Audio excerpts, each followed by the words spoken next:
Oi, pessoal, tudo bem? Aqui agora a gente vai falar com a Tarja Kylmä, right? Tarja Kylmä é uma roteirista finlandesa que tem mais de 15 anos de experiência como consultora de história e palestrante. Em 2006, ela se formou na Elo Film School, Finland, com uma tese sobre desenvolvimento de personagens e sua paixão por personagens convincentes e o contar histórias tem crescido desde então. Ela escreveu os longas-metragens Sisters Apart, de 2008, um que eu não sei falar o nome, How do I say it? Hyvä tekijä. Ok, em 2014, e o documentário Sala in the Silence, em 2011. Seu trabalho mais recente como roteirista é uma série de televisão intitulada Invisible Heroes, de 2019, uma coprodução finlandesa-chilena, escrita juntamente com a chilena Manuela Infante. E em 1973, em Santiago, 2 diplomatas finlandeses escondiam secretamente pessoas fugindo do regime militar, após o golpe militar de Pinochet. Durante a Guerra Fria, enquanto a Finlândia tentava se manter neutra e não tomar partido em conflitos internacionais, os jovens diplomatas tiveram de agir contra as regras do seu próprio governo para salvar vidas. Ela é membro do Conselho Diretor da União de Dramaturgos Finlandeses e uma promotora ativa dos direitos dos escritores. É dona da produtora Filmima, com seu parceiro Marco Turna. Right? Excellent. A gente vai começar assistindo o trailer do Invisible Heroes, e é isso. Te olette perusteellinen mies, Broterus. Lähetämme teidät perustamaan lähetystöä Santiagoon, Chile.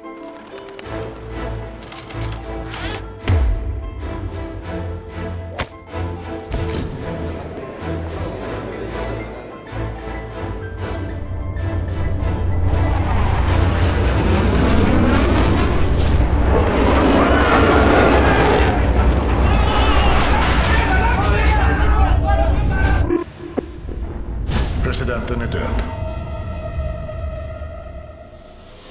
Sano Tapani suoraan, onko tänne teille tullut turvaa hakevia?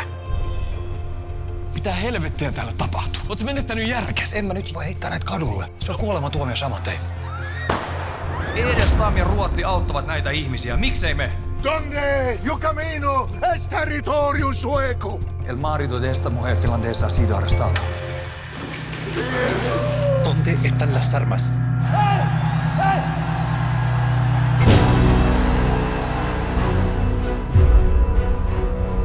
Tienes mujer, ¿cierto? Yo te aseguro que ella no aceptaría que tú te estuvieras involucrando en esto. No! Meillä on yksinkertaiset ohjeet, joista ei poiketa jokaisessa lähetystössä.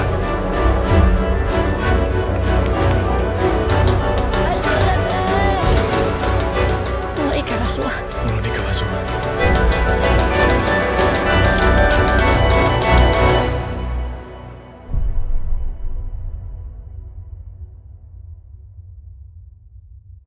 Okay. Hello, screenwriters, and everyone of you with special interest in screenwriting. My name is Tarja, like you heard, and I'm a writer talking to you from Helsinki, Finland. I am happy and honored to be part of New Stories Lab 2020 edition. Thank you for the invitation. I love fictional characters.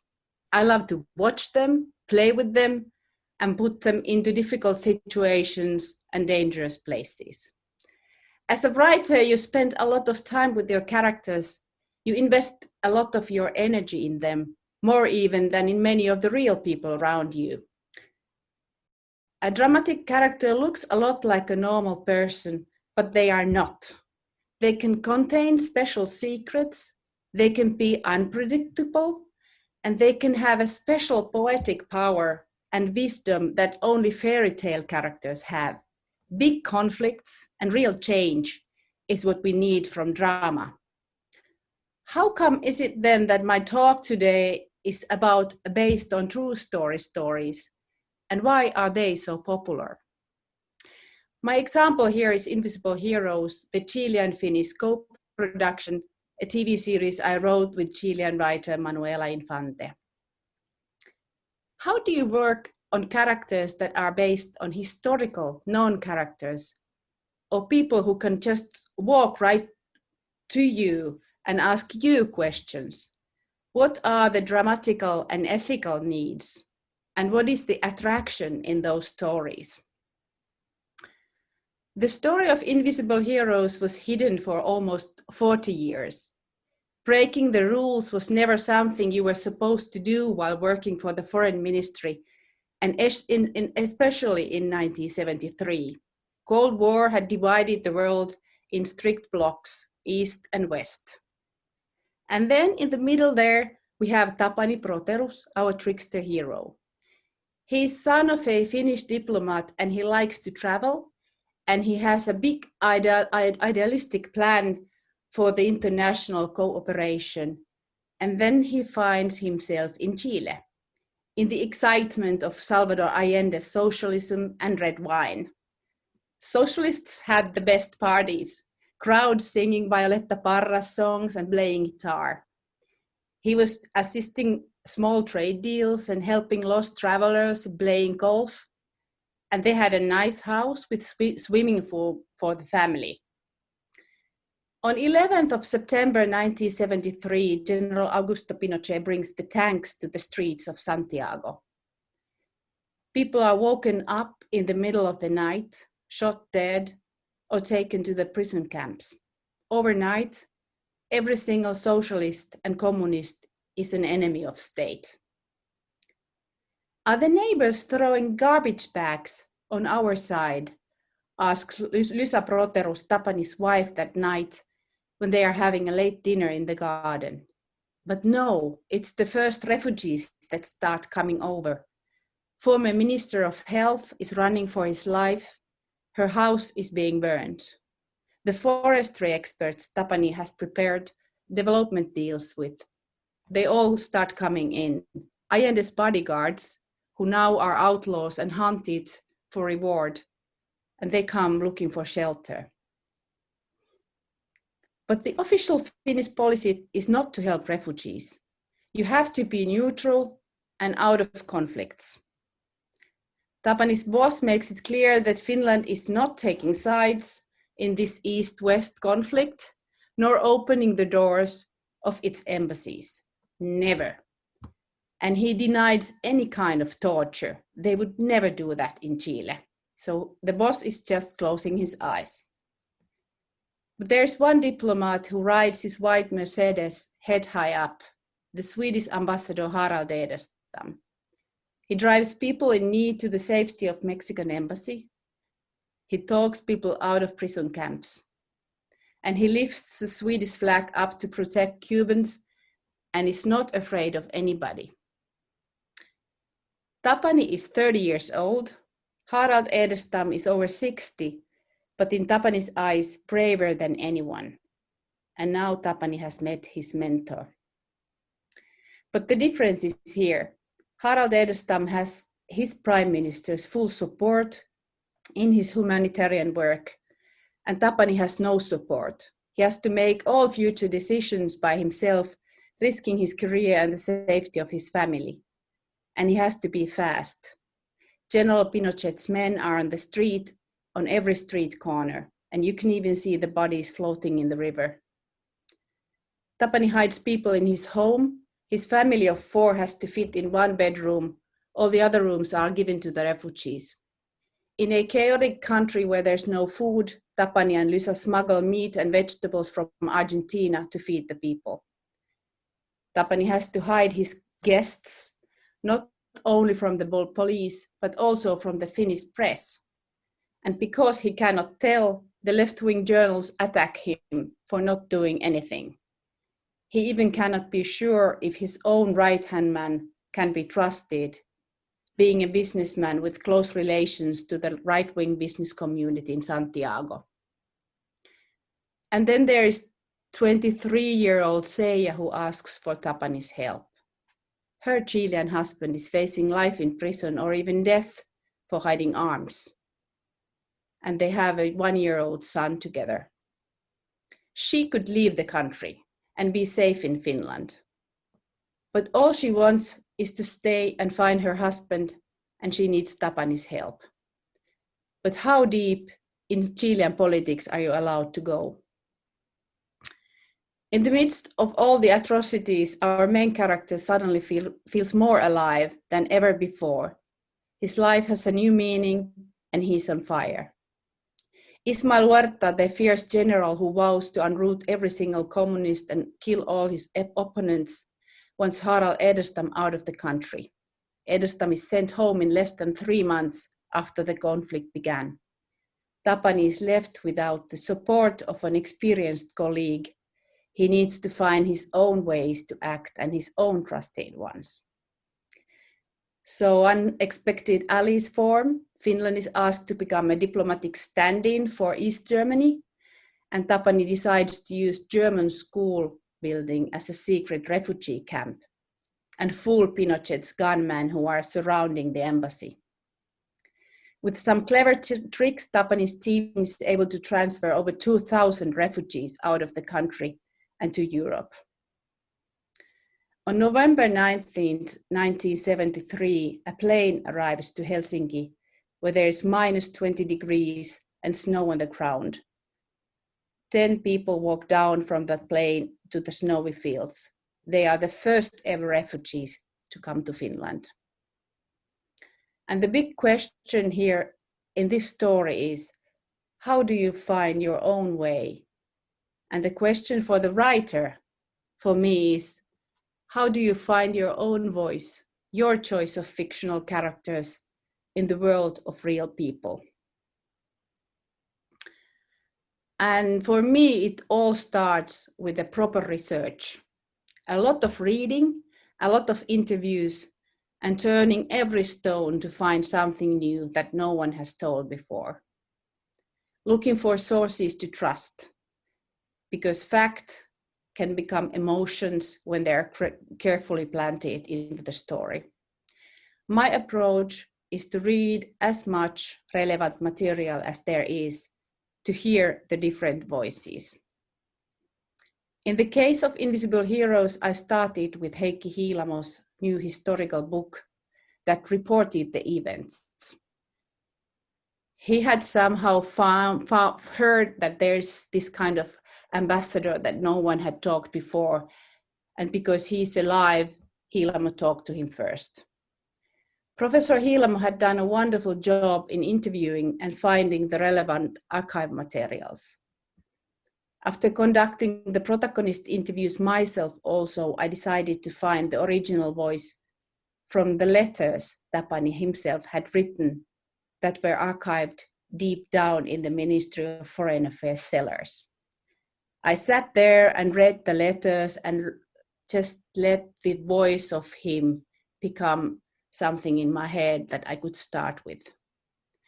The real ambassador is 80 years old, but while trying to find the fictional character, I needed a clear point of view, the inner truth of that young man who went to Santiago de Chile, his ambition, the possible doubts, and the loyalties and the friendships, told by his own voice as the things were happening, not with the hindsight of 40 years. As a writer, you keep on reading and things start to live in a new way. Something in that true story rings bell in your mind and start building towards a good story. What is this, the new special thing brought into life when you tell that story? What is the protagonist's journey? Is that really a story I want to tell? Is it a story for me? As a screenwriter, you find yourself constantly working with conflict and change. You build your characters and layer by layer look for the best possible results. And then during one of the interviews, I heard that the wife of one of the prisoners had not been interviewed before at all. I looked her up and we talked for 3 hours the first time we met, and she dived deep into her memories And after that, I knew that this is the emotional core of the series. This love story, Seija's and Rodrigo's love story. This is a character that every writer is looking for, the character that has a great goal. She wants to keep her husband alive. And that brings a deep emotional involvement. We are going to see a clip now. Permiso diplomático finlandés. Diplomático finlandés. Tenemos un encuentro con el comandante Espinosa.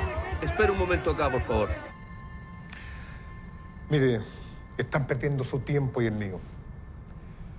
Este es un lugar grande. Y por ende yo tengo una gran responsabilidad. Tienen extranjeros acá. En vista que son parte de una investigación oficialmente en curso, nada puedo indicarle. Mira, oiga, aquí tenemos presos con nombres falsos, presos que no quieren hablar, así que nada sabemos. Eso sería todo. Me gustaría ver la lista de los presos. Llegan cientos por la mañana y otros tantos se van, así que no tenemos una cifra oficial aún. ¿Podemos visitar a los presos? No, señor. El marido de esta mujer finlandesa ha sido arrestado. El Ministerio de Relaciones Exteriores de Finlandia necesita saber dónde está y las razones por las que se fue arrestado. Este asunto es de especial importancia para mí. Y me haré cargo personalmente de que se le encuentre y de que se nos dé la correcta información respecto de su paradero y su salud antes de que sea muy tarde. ¿Es comunista? Es el esposo de esta mujer finlandesa. Ahora, ¿podría por favor decirme si está acá? Sandoval me dijo.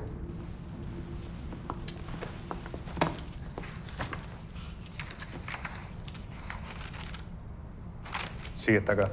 ¿Y está vivo? Su caso está siendo pesquisado. Eso sería todo. Tengo colación. Sí, tú ven.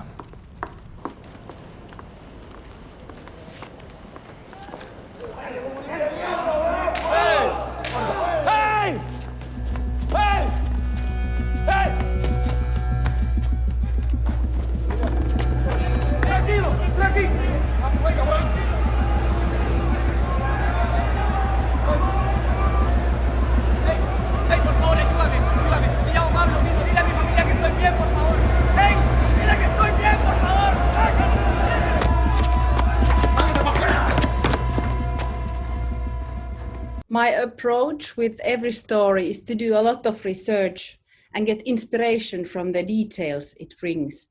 And while immersing into the research, you take a trip to the possible story world and you can see how it fits you.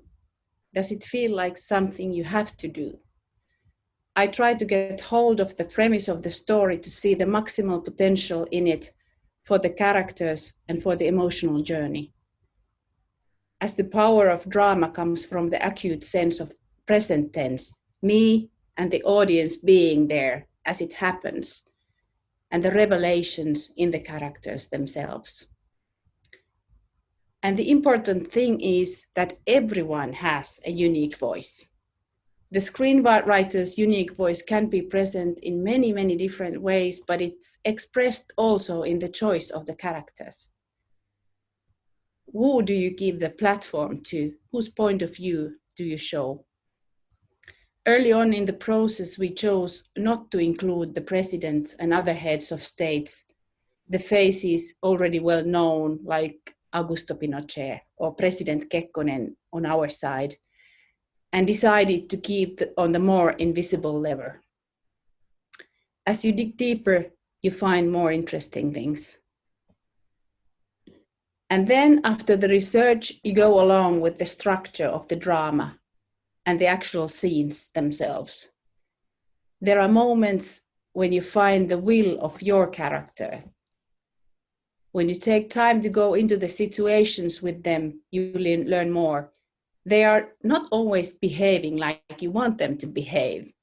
Your job as a dramatic writer is to make life hard for them, test them, to let them show what they are made of, and then they bring out the surprises as fictional characters. And this is the phase when I, as a writer, I do not think about the real people at all, the real people that live in this world. I only party with the fictional characters they have become at that stage in the safety of the fictional world. And then when you have enough material and a certain view on your characters' possibilities over the whole story, and you have a sense that they are standing on their own feet, you can go back to your original research and read it with different eyes, with the eyes of the character. And this is a wonderful moment because it's a moment when you find a lot of interesting details that you could have missed the first time around, when you didn't know the things you know about the characters now. And the world starts to become a more complete place. You know the people that live in it, and you want to know more of the wonderful details of the world around it. With Invisible Heroes, I could dive into the lives of the Finnish characters, but I did not know Chile. But the production company in Chile, Parox, and Leonora Gonzalez, the producer, they were great, and they found Manuela Infante, who brought in the details of the Chilean life and the deep history of the Chilean characters. And with her, we spent long hours talking about the details in the Chilean life. And that is something I could never have invented myself or found in any of the research material. Let's check another clip.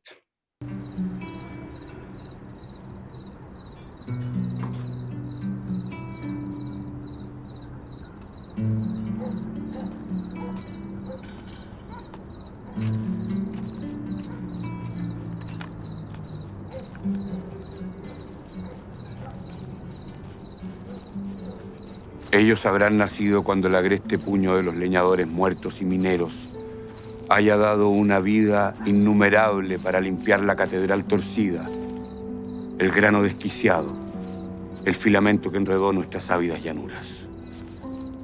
Voy a ir al funeral. Eso es imposible. A Neruda le hubiera gustado que yo estuviera ahí. Todas las muestras de opinión públicas están prohibidas. Todas las reuniones o manifestaciones públicas. Seguro que las Fuerzas Armadas van a impedir el funeral. Lo que quieren los milicos es humillar a un hombre que todo el mundo adora. Hoy estuve escribiendo unas palabras para recordarlo en su funeral. Además, necesito devolverle este libro. Neruda odiaba que no le devolvieran sus cosas. Eres un blanco demasiado fácil. Uno de los más buscados. Todo el día repiten tu nombre en la radio. Te tomarían seguro. Y entonces, ¿qué? Todos los que vayan a ese funeral se van a convertir en objetivos para la Junta. No lo recomiendo para nada. ¿Y usted no va a ir, embajador? Su país no va a honrar al poeta.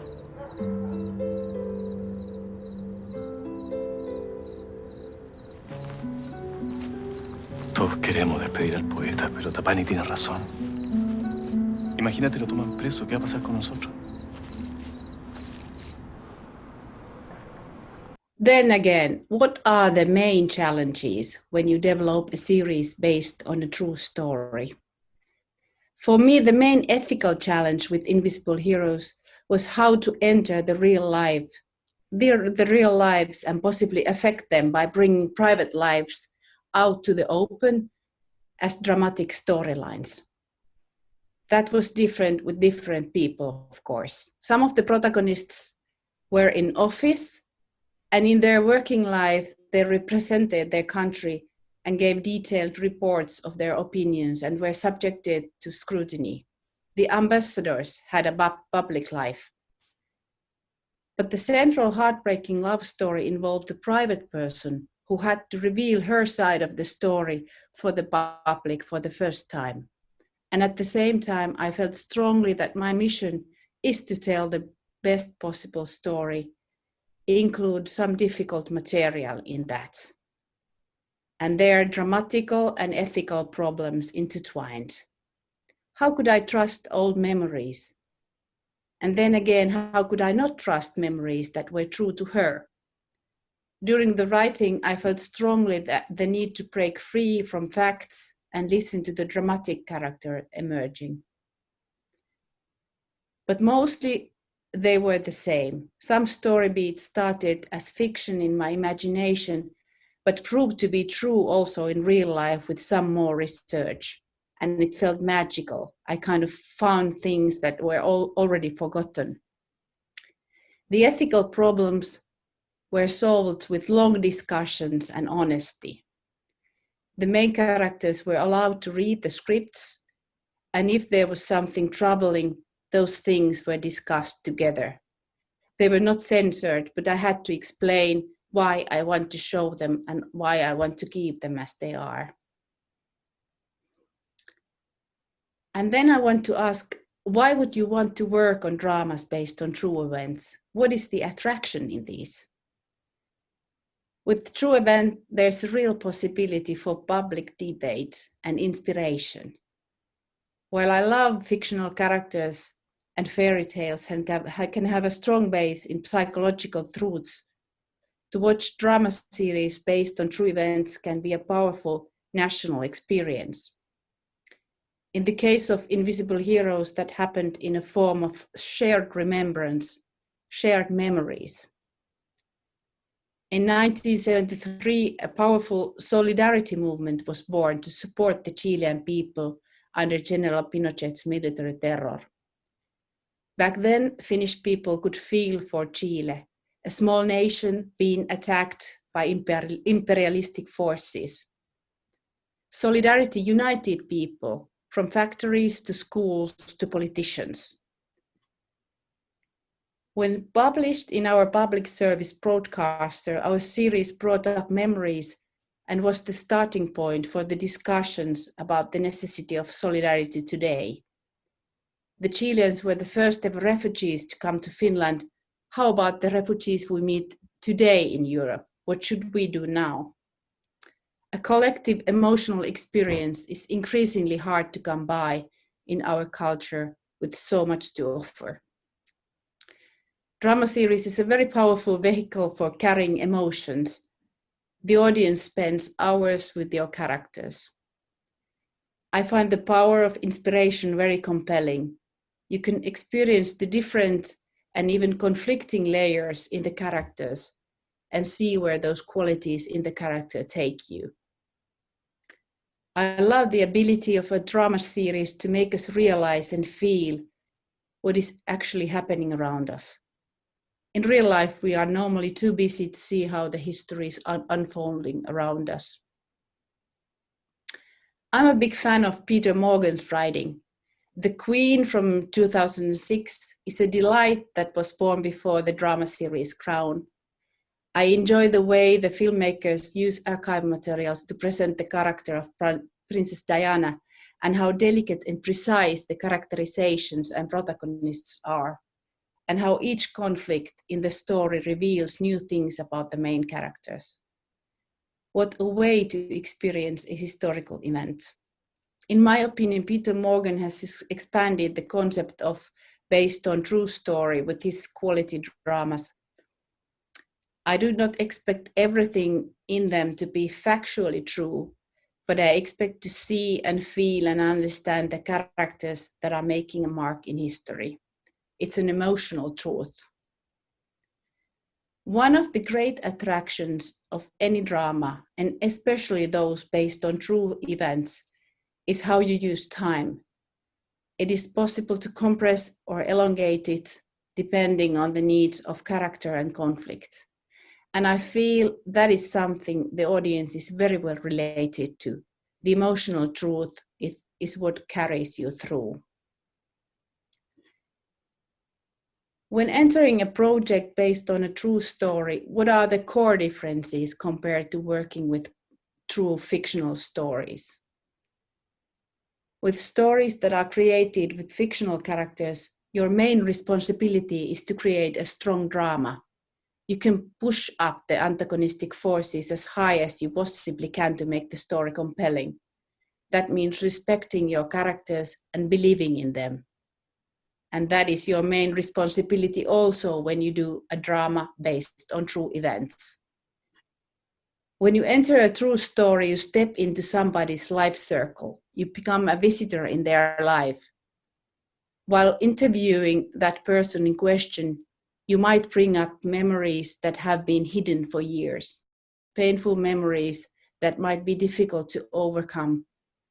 And the source in question might even change their mind about the possible drama project, about their consent.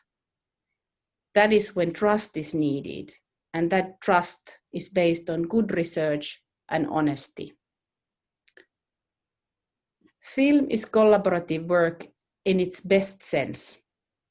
Trust is needed all the way to bring in the talent and vision of all the artists. The directors Mika Kurvinen and Alicia Sherson worked together with the whole production crew to bring the story alive. Everyone needs to be able to do their artistic work for a big project to succeed. Interesting new layers are added to make the film or series stand out as a unique thing that started from the real world factual event but became something else. And now I want to thank you for your attention. And before the questions, I want to show you the last clip of Invisible Heroes to celebrate the power of collaboration.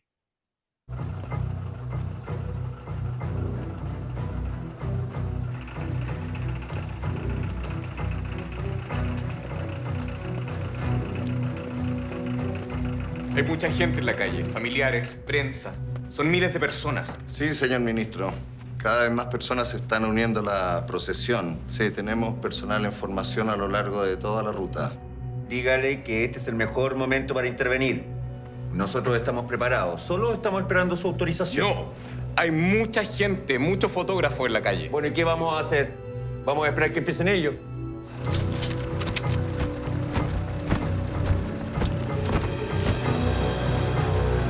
Bienvenue. Michel Bravo. Samedi Paz. Compañero Pablo Neruda. Presente, ahora y siempre. Compañero Salvador Allende. Presente, ahora y siempre. Compañero Pablo Neruda. Presente, ahora y siempre. Compañero Salvador Allende. Presente, ahora y siempre. ¿Y coronel? Se está juntando mucha gente. Vienen en grupos grandes, gritando consignas. Dijeron que había prensa, ¿no? Sí, por todos lados. ¿Alguien filmando? Sí, señor. Varios camarógrafos extranjeros. Déjelo tener su funeral, entonces. El ministro Huerta propone que no hagamos nada. Presente, ahora y siempre. Compañero Pablo Neruda. Presente, ahora y siempre. Compañero Salvador Allende. Presente, ahora y siempre.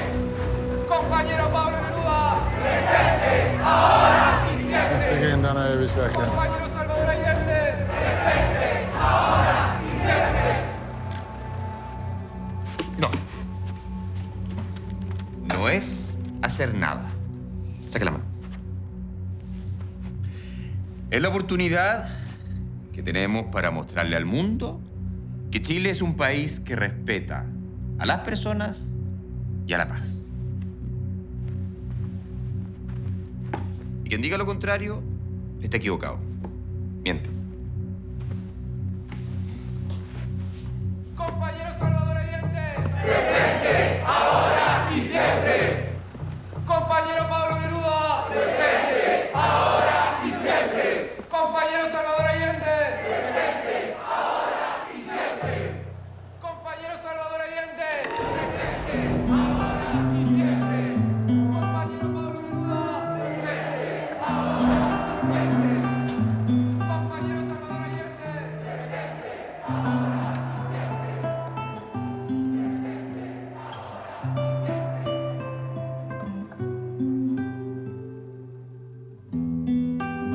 Great, thank you, Tarja. Thank you. Sorry. Okay. Thank you very much. Really happy to meet the whole history and know a little bit more about how things were built.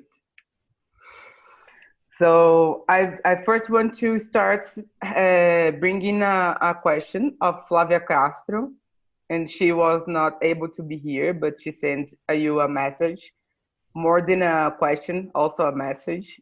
Okay, so I'm gonna read it. Tarja, I was very happy with the opportunity to know Heroes Invisible. Besides having found the series excellent as a whole, it also touched me because of the memories that it brought me back. Sorry about my lecture. In the many fictions that exist about the first day after the coup in Chile, or even more broadly about the Pinochet dictatorship, we have already had the point of view of survivors, heroes, executioners, and children. However, Invisible Heroes offers the point of view of the characters who were left out of the most of the narratives created about the period. Question. And now we're gonna start the question. I found the care with which the secondary characters are treated very interesting, and the way we believe in them. It seems that I found very interesting when the deputy jumps over the wall of Tapani Brother's house. The young military man who accompanies her is quickly immobilized. When he finally manages to speak, he shouts that he has nothing to do with the blow that is happening. I was deeply touched by these scenes, perhaps because I experienced something very similar during the coup, when a young military man among the more than 50 who had invaded our home called my mother in a corner and handed her the fake dollars and passports that he had found. This is one among several scenes that escape the many chains with which the period is generally approached. In this feeling, I was curious to know how was the creative partnership with the Chilean team, especially in writing, and what are the difficulties and joy in this process? How to find the balance between the necessary information so that anyone can follow the story without falling into didactism. Yes. This is the question. Many good questions, and many questions that we really had to think about while writing this. And first of all, I was very happy with working with Manuela Infante because she is a writer who has done a lot of theater. So she was really into the characters, and she was the one who wanted to search for these very peculiar Chilean stories that haven't been pointed before, like the young soldiers who were thought to be pro the right wing, but they weren't. And the only thing was that it was very, very difficult to not include all the stories in this, because when you start finding those, you find them very interesting, and then you need them, and then suddenly your script becomes very large. And especially the Chilean politics in the 70s, they had like 20 different socialist groups, and I tried to learn them all and know which is which, but I couldn't imagine that the Finnish audience would ever want to know all of them. So we needed to find the balance in keeping it simple enough to be interesting and difficult enough to be telling something new. So this process started in the writing, and then the directors, when they were filming, they were taking out of some of the scenes that we thought were important, but they found out that they are filming something more interesting while they're there. So they were doing some of the writing and leaving out. And then, of course, in the editing room, we for example, Carlos Altamirano, which was the socialist leader and was hiding under the Tapani's eyes. He was kept hiding, and he didn't know it, and it was totally forbidden. It was totally forbidden. So his story in the screenplay is very long. We see all his way up to the mountains and until to Argentina and all that. And we were sad that it didn't make to the series, but we understand that you just cannot put everything in. And of course, I was so stunned with the Chilean actors, how good they are. So even the smallest parts were cast with excellent actors. So that brought also the level of the stories up. Great. So yeah, in the practical way, how do you work with Manuela? How was it about writing together? How was it? You know, I was the head writer, so I did the first outline in Finland, and then I traveled to Chile, and we worked together for 2 weeks so that we filled one apartment with the storyline cards, so that we could walk and talk and day and night, like kind of go through the story, and Manuela was reading all the, for example, Ismael Huerta biographies and all the texts there, and I was doing the historical part of the Finns, and then we changed ideas, and then when we had our outlines ready, then we were both in our countries, so that Manuel was writing in Chile and I was writing in Finland, and we were just sending the text, and we were writing layers so that we could write over anything that just didn't fit in. And with the time difference, it was like a factory, because when I started in the morning, I had something from Manuela, and then when I finished, she woke up and started writing. So it was this half year with the factory going on all day, all night. So it was very efficient. Great. And for me, just want to make maybe a little bit personal question, because as a Black woman, we are always trying to find our memories, and it's something really hard to find it, So when you talk about emotional truths, for me it's really interesting this concept of emotional truth. So how much of emotional truth do you have in this script? How much you have to be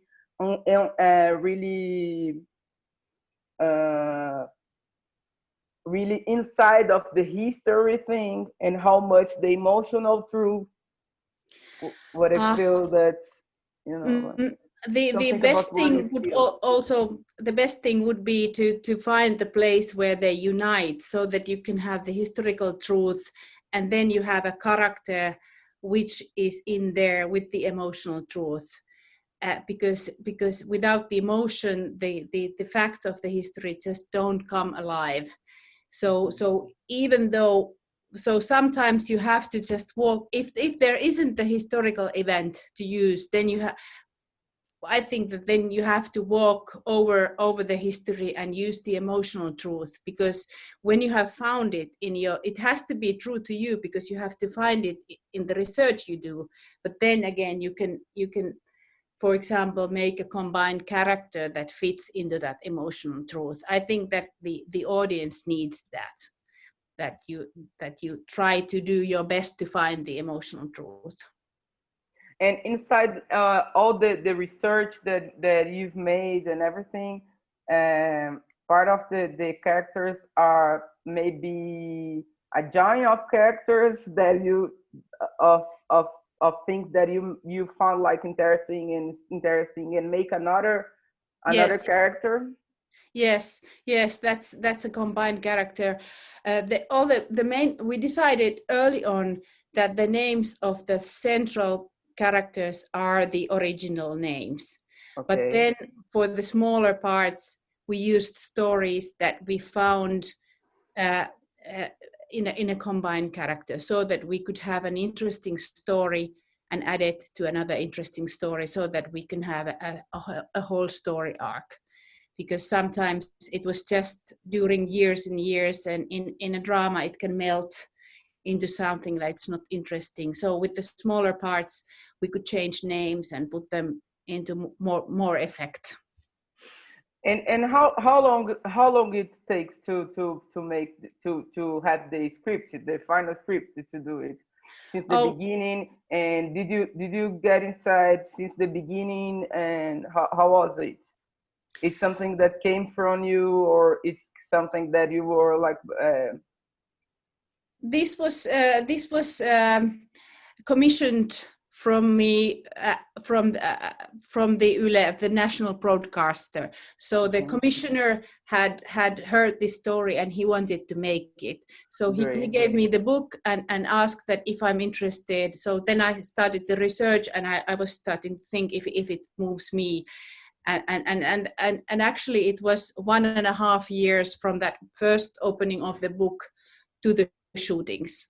So it was quite a fast thing, but we did the writing and the research all at the same time. So it was 2 persons and 1.5 years that we like a factory. Yes, and like a factory.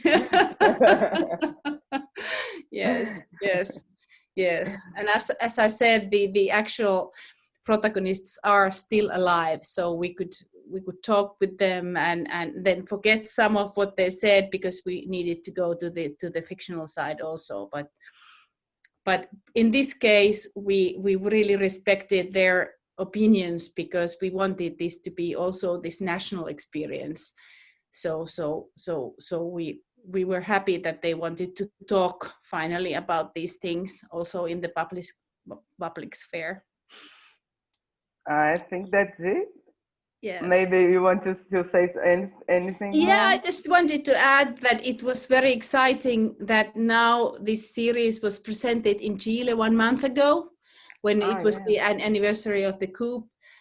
And it was a huge success in a way that many young people found through this series for the first time what has happened, because in some families you didn't talk, or they were just secrets that you couldn't bring up to the light. So we, of course, we were very excited how would the people react, and all the episodes were presented in 3 consecutive days. So it became this huge talk, and it was the second watched program in Chile, and there was a lot of public talk. Also something against it, of course. There was the ultra left and the ultra right that were against it, but then again there was so much. That's the good thing about these based on true story things, that you have the common experience put to the stage, and you can remember, and you can have good memories and bad memories, and you can share it with people. So that's why they become important.